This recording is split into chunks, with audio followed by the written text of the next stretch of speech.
Ladies and gentlemen, the story you are about to hear is true. The names have been changed to protect the innocent. Dragnet.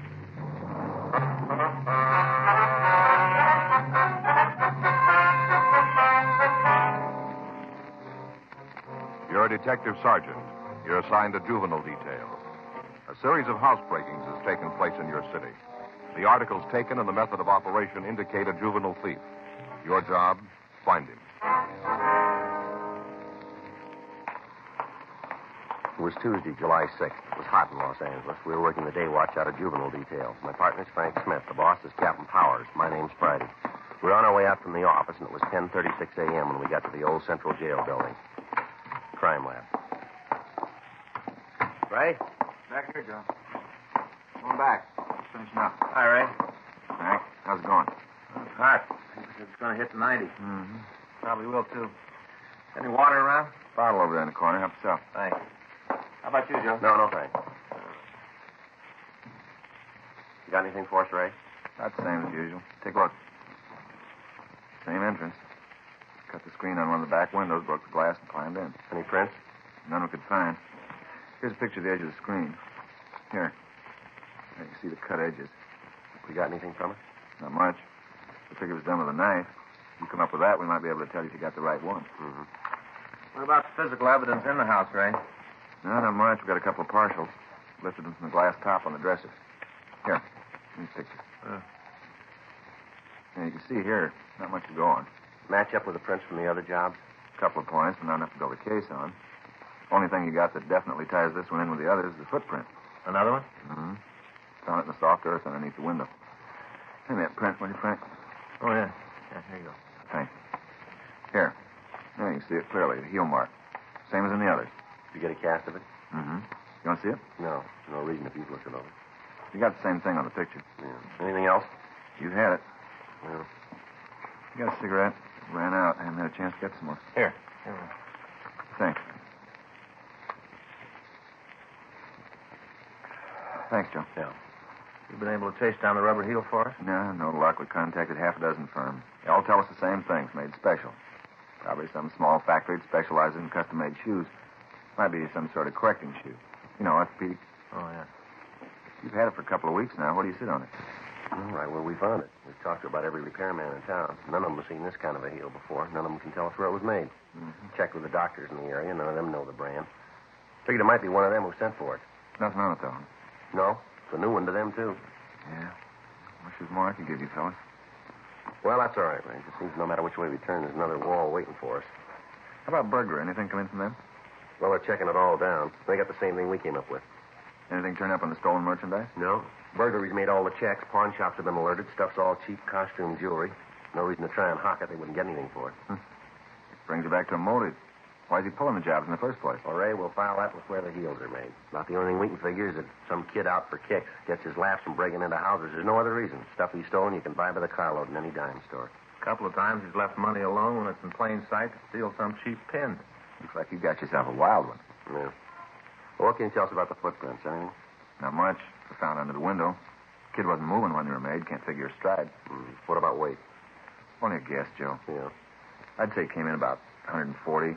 Could be 15 pounds one way or the other. What about the size? 7. Looks like 7C. Mm-hmm. You sure about that? Well, pretty sure. Not much, is it? Best we can do. Okay. Last place, the woman was real sore. Don't blame her. Not about the costume jewelry. She didn't much care about that. Some prize gladiola she was raising. Kid tramped all over him. Real sore that he stepped on him. Don't blame her. Says when she catches him, she's going to give him a good talking to. Tramping up all her plants. Well, we'll see you, Ray. Yeah. Sure haven't got much to go on, have you? You called it. Frank and I went back to the office, and we pulled all of the reports that we had on the thefts. We spent the rest of the morning going over them. The method of operation was apparent. Each Friday night for the past 2 months, between the hours of 8:30 and 11 p.m., a single thief had entered a home in a wealthy section of town and stolen as much worthless costume jewelry as he could carry out. On each occasion, the entry was made through a rear window. In those cases where the window was locked, the thief broke the glass and undid the latch. On each occasion, he'd left at least one footprint in the dirt around the house. The heel impression was of a type that we hadn't been able to identify. We'd gotten pictures of it out to all major shoe manufacturers, but they were unable to tell us where the shoes had been made. We'd canvassed the area where the thefts were taking place without results. Rolling stakeouts were set up on Friday nights, and they'd netted us nothing. The thief approached the homes, broke into them, stole what he wanted, and then he left without being apprehended or seen. Throughout the investigation, Frank and I had been working closely with Burglary Division, but their men hadn't been able to come up with any more than we had. At 1:15 p.m., Frank and I left the office. We got something to eat, and then we started to check the playgrounds again.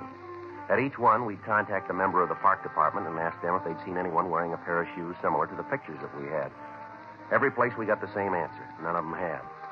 We stopped groups of boys on the street and asked to see their shoes. We checked malt shops, drugstores, pool halls, and bowling alleys without any result. The same operation had been going on for the past 2 weeks without bettering our chances of apprehending the suspect. 5:30 p.m. Frank and I left one of the larger bowling alleys in town and headed back to the office. Boy, I'll sure be glad to get home tonight. Yeah, Hot. sure was. Yeah, must have gone over 90. Yeah. Must have. Paper said 90, but it was hotter, I can always tell. How can you always tell? My feet, Joe. Always tell with my feet. Cold day, I can walk for a couple of miles, not have any trouble. Come the hot weather, and if I step off a curb, I got misery. Yeah. I think I'll get me another pair of shoes. Kind with the holes in them. What? Kind with the holes in. You know what I mean. You see them all the time in the men's magazines, kind of cloth on the top. You know, real thin leather on the sole and cloth over the top, lot of little holes in it. They're cool. Mm-hmm. You see them all the time in the magazines, don't you? Oh, yeah. Yeah, I see them all the time. You know, it's got a picture of a guy wearing them with a tan suit on. Always got on the same suit, and he's got a straw hat with one of those bands made out of feathers, you know, like a kind of snake kind of. Mm-hmm. Guy's always in a tan suit and a hat. Well, maybe you got to have one of those before you can buy the shoes, you figure? One of those suits? Yeah. I don't know. You're not talking much today. Haven't got room to get in. You're doing it all. Oh, hi, that's pretty funny. It's hot. Must have been over 90. I was just about to say it Slow must down, have been will you, over Frank? 90. Slow down there. Huh? Take it easy. See that kid up there? No. Up there. Just coming out of the drugstore in the corner, waiting for the light there. Oh, yeah. Tennis player, huh? Well, he's wearing a pair of canvas shoes, looks like, from here. Yeah. Want to check him? You might as well. That's good here. All right. You want to wait? No, I'll come with you. Hey, fella, hold it up. What? Wait a minute. You mean me? Yeah. Yeah, what do you want? Police officer, son. We'd like to ask you a couple questions. What for? I haven't done anything. No, we didn't say you did. We just want to ask you a couple questions. Oh, I thought there for a minute you were after me. My partner, Frank Smith. My name's Friday. Hi. Oh, I'm Alec McCarran. What do you want to ask? You been playing tennis? No, just practicing. I go down to the handball courts at school and practice. Couldn't get a game this afternoon. Why? Let's take a look at your shoes, will you? What? Your shoes there that you're wearing. We want to see them. What is this, a joke? No. Well, sure sounds like a rib. You guys sure you're really cops? Well, here's the ID again. You want to look? Now, let us look at your shoes, will you? Okay, no reason not to. There. The soles we want to see. You sure this isn't some kind of joke? Look, son, it's no joke. Come on, Alec. Let's see the soles. Sure, there. Well, you satisfied now? Yeah. Okay for me to go now? Afraid not. Well, I say, what is this anyway? Oh, it's stopping me in the shoe thing. You looking for something special? Not anymore. We just found it. Frank and I took the boy back to Georgia Street and checked his name through R&I. We found that there was no previous arrest record for him. 7:15 p.m. We took him into one of the interrogation rooms. Your full name's Alec McCarran, is that right? Yeah. How old are you? 16. Where do you live? 4782 Fargo Street, Where's that, son? up above Silver Lake. Mm-hmm. You live with your family? Yeah. Mother and father both living? Yeah. When are you going to tell me what this is all about? Got a job, son? Not now. I got one coming up. Doing what? Box boy in a market. Supposed to go to work next week. The kid they got now is going in the Army. They promised me his job. You go to school? Yeah, I'm a senior in high school. Look, it's getting late. My dad's going to start to worry. Is it okay if I call him? We'll call him for you in a minute. Thanks. What do I tell him when he wants to know what's happening? We'll talk to him. What do you usually do nights? I don't know what you mean. Well, evening hours. What do you do? I stay home mostly. Got to get my grades up for college. I usually study. During summer vacation? My dad helps me. I got to make up a couple of credits. Thought you had to go to summer school for that. I guess I'll get out of school late. You study every night? Just about, yeah. But not everyone, huh? No, I go out sometimes. When? Mostly the weekends, Friday. What do you do when you go out? And where do you go? Shows sometimes. Anywhere else? Bowling. Sometimes just down to the library to get a book. Mostly to the show. Did you go with anybody? No. Where'd you get those tennis shoes? My dad got them for me. Where? Place back east. I had them a long time. You know the name of the place? Not right off. Someplace in Maine, I think. Mm-hmm. You know anybody else who's got a pair like them? I've never seen any others. I told you my father got them for me. Used to wear them when he was a kid. Sent back to Maine for them. Mm-hmm. You guys won't tell me what this is all about, huh? Yeah, we will. There've been a string of burglaries in town, housebreakings. The person that's been pulling them wears a pair of shoes just like yours. Like mine? That's right. You think I'm the one? Well, it looks like it, doesn't it? I better call my father. All right, we'll call him for you. Isn't the only pair of shoes in the world, you know. Only ones we've been able to find, son. There must be a lot more. Well, we're willing to see them.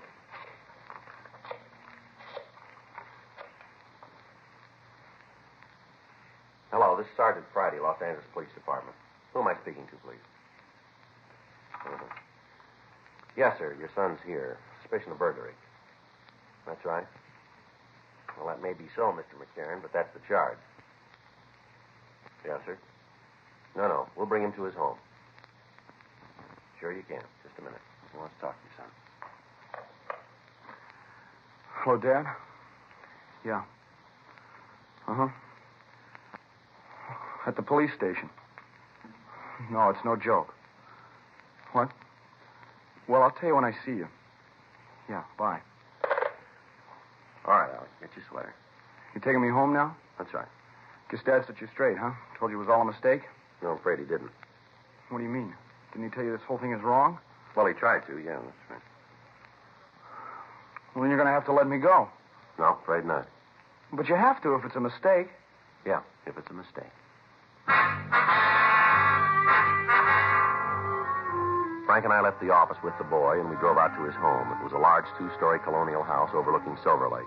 We were admitted to the place by a maid, and we were shown into the living room.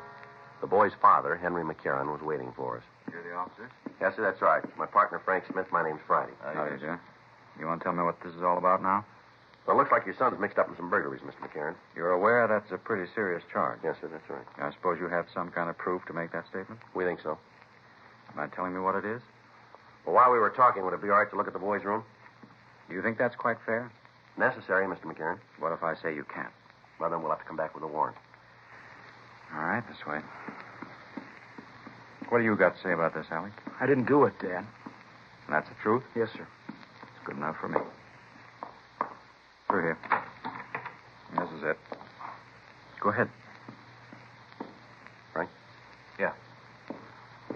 Now, then, suppose you tell me what this is all about. The shoes that your boy is wearing there, you got them for him? That's right. Had them made to order. Where? Place back east in Maine. You know if anyone else has a pair of them? No, as far as I know, that's the only pair on the coast. Good tennis shoes. I used to wear them when I played. Uh-huh. What do they have to do with this? Well, on each one of the steps, we found a print from a shoe like that outside the window. Well, that doesn't mean that Alec was in them at the time. How about it, Alec? You let anybody else use the shoes? No. Well, there's your answer. Still doesn't come down to proof. What night did your boy spend out of the house, Mr. McCarran? I don't know. I guess he's gone on Friday most of the time. You know where he goes? Show, library. I don't keep a chain on him, Sergeant. I have complete trust in Alec. Burglaries have been taking place on Friday nights. Still entirely circumstantial. Yes, sir, but it fits, doesn't it? What's he supposed to have stolen? Costume jewelry. You mean 5 and dime stuff? Yes, sir. All right, there you are. You tell me why. Sir?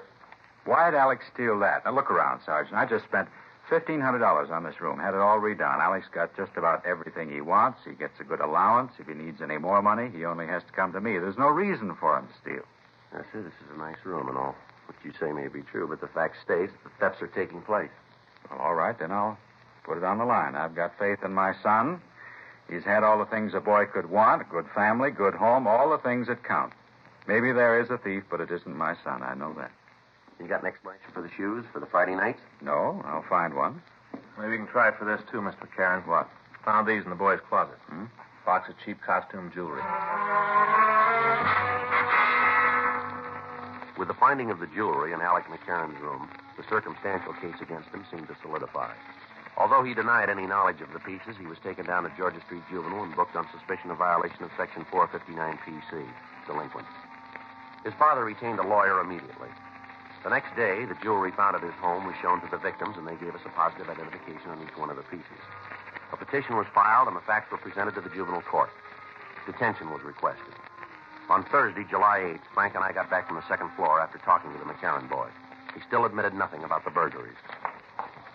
I don't know. Maybe I'm starting to believe the kid. He sure makes you wonder, doesn't he? Sergeant Friday? Yes, sir. How are you, Mr. McCarran? Fine, thank you. I've got it, Sergeant. I got it right here. Sir? The way to show you that my son had no part in these burglaries. All right, sir, go ahead. Now, you say that all the thefts have taken place on Friday night, is that right? Yes, that's right. And your big piece of evidence is the heels on his shoes, right? Well, that's part of it, yes, sir. All right, then you can just turn them loose. I beg your pardon? I remembered it last night. I couldn't get to sleep and got to thinking. I remembered. All right, go ahead. Alec's shoes get a lot of use. He plays a lot of tennis, wears his shoes all the time. Yes, sir. The soles and heels wore out. We had to send them back east and have them resoled. Sent them back on May 5th. Didn't get them until May 19th. Now, there's 2 Fridays in there, Sergeant. If the shoes were gone, Alec couldn't have done the burglaries. Right? Yeah. Well, I hope now that you will admit that you've made a mistake. Well, if we have, Mr. McCarran, we'll sure tell you. Well, you can take my word for it. Alec had no part in any of this. He's a good boy. He's honest. He's smart. If he was going to steal anything, if it really came to that, he wouldn't risk his neck for a few cheap beads. Doesn't seem so, does it? Here you are, Joe. All right. Well, what about it? What'd you find out? Just a minute, sir. Well, you going to release my son now? No, sir. Well, if the shoes were out of state, then he couldn't have committed the thefts. Mm-hmm. Month of May, 2 Fridays in that month. Yes, sir, that's right. No burglaries on either one of them.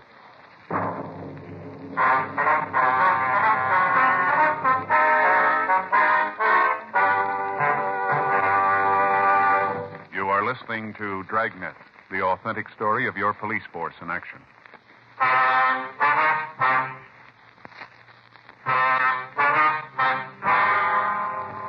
Seemed like every attempt the father made to prove the innocence of Alec McCarran only turned up another piece of evidence against him. The date for his hearing in juvenile court was set, and Frank and I talked with Mr. Bowman of the probation department on the preparation of the case. From the evidence, it appeared that the boy would be found guilty. We questioned and re-questioned him. We went over every facet of his story, but he still stuck to it. At no time did he change any part of it. Saturday, July 10th, Frank and I checked into the office. Boy, it's going to be another scorching. Yeah, probably over 90 again, huh? Yeah, over 90. More than that, Joe. I'm going over to Broadway at noon today. Pick up a pair of those shoes I was telling you about. Mm-hmm, with the tan suit. Ones with the holes in it. Not the suit, the shoes. You know, finally decided last night I need them more than a new spinning reel. I'm going to get them. Well, that's good. Anything for us? Yeah. Looks like we might be wrong about that McCarran boy. What do you mean? Another housebreaking last night. Footprints all over the place. Yeah? All of them with the same heel print. We left the office. We went over to the crime lab. Ray Pinker showed us photographs that had been made at the scene. The marks were identical with those we'd found before. The size of the shoe, the way they were worn, everything matched. The information blew the case against Alec McCarran sky high, and both Frank and I felt a little relieved. The probation department was informed what had happened, and the boy was released immediately.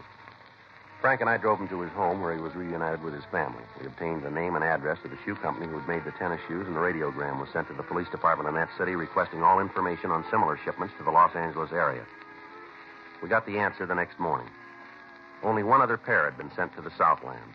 Those had been sent to a Mr. Homer Ellsworth, care of General Delivery, Ventura, California.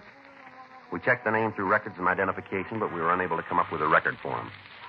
The name was sent to George Brereton, CII, Sacramento. At 11:15, Frank and I drove up to the beach city. We talked to the postmaster and several of the clerks. They told us that several pieces of mail had been delivered to Ellsworth. Although none of the people could tell us where the man lived, they were able to give us a good description of him. They went on to say that they'd gathered from conversations that he resided someplace in Los Angeles. We left word with them that the local police department be called in the event the man returned, and then Frank and I drove back to the city. We checked the name again, this time with a description. No make. One of the outstanding things in the way the man was described was that the little finger from his left hand was missing. This was checked through the oddity file without result. The additional information was forwarded to Brereton.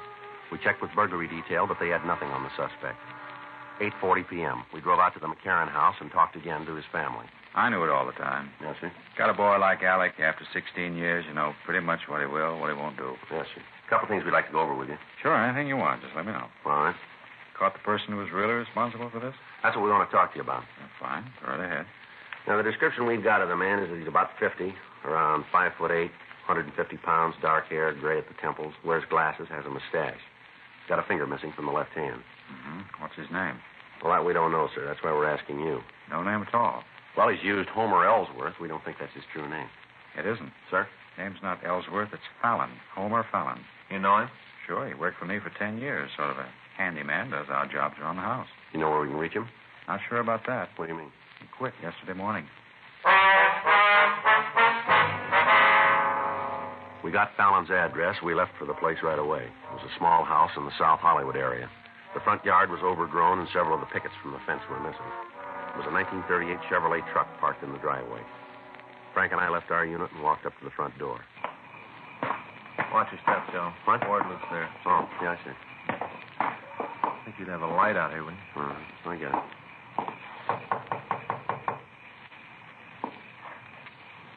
Don't hear anything. Well, he must be here. Would have taken the truck, wouldn't he? Yeah.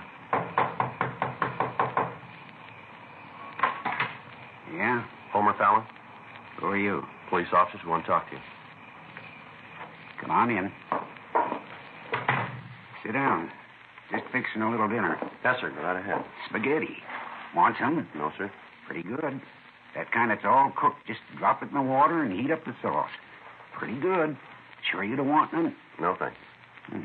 How about you? No, sir. Well, wait a minute. I'll turn down the fire and we can talk. All right, sir. You gotta watch it pretty close. Gets too cooked and you gotta eat it with a spoon. Not good that way. No, sir. Oh, you've had it, have you? You want to come in here, sir? Yeah, be right with you.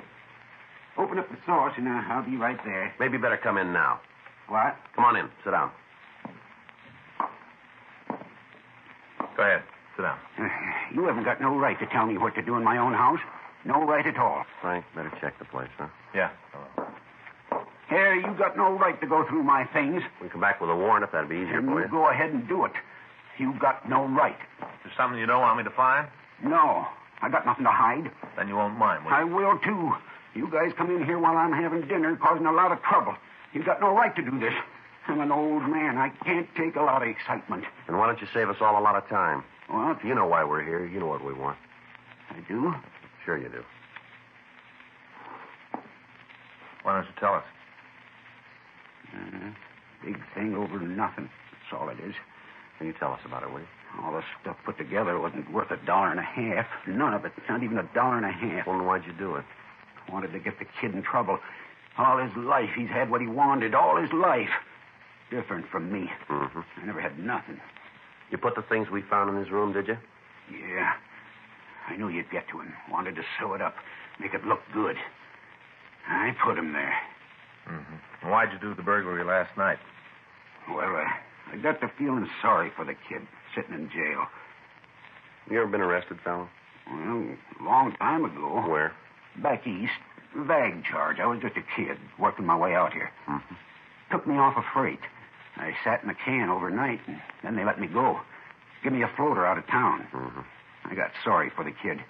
Figured if there was another stealing while he was in jail, you'd let him go. All right. Get your coat, will you? Yeah. Where is it? Closet there. Wait there, I'll get it.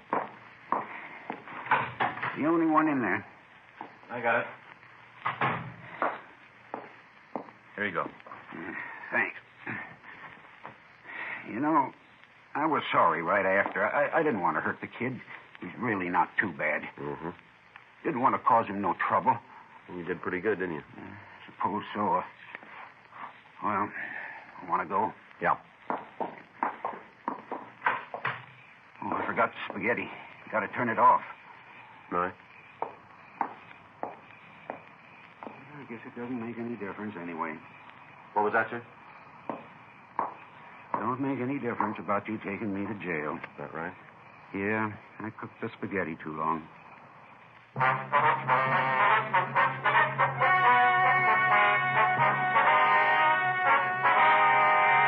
Homer Lindsay Fallon was tried and convicted of burglary in the first degree, 6 counts, and received punishment as prescribed by law.